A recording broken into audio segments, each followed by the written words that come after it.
La femme a bu elle-même la boisson de l'autre collègue.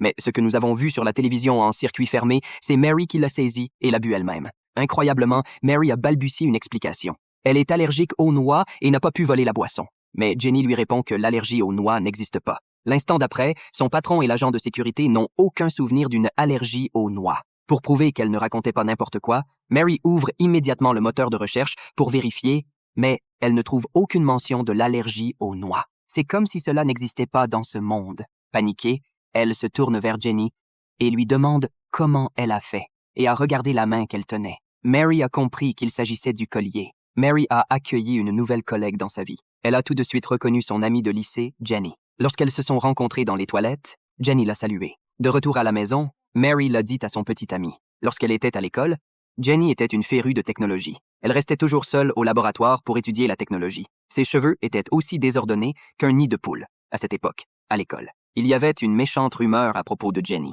qu'elle avait une relation différente avec le professeur de laboratoire.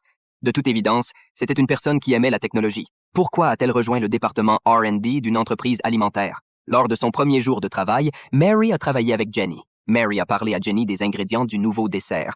Elle les a ensuite transmis au chef de cuisine. Les ingrédients comprenaient une gomme comestible appelée carrageenan, un mot que ni l'une ni l'autre ne savait épeler. Après quelques secondes d'embarras, Mary retourna à son poste et a cherché l'orthographe de carrageenan et a envoyé la liste des ingrédients à Jenny par courrier électronique. Travailler avec Jenny lui rappelle ses années de lycée.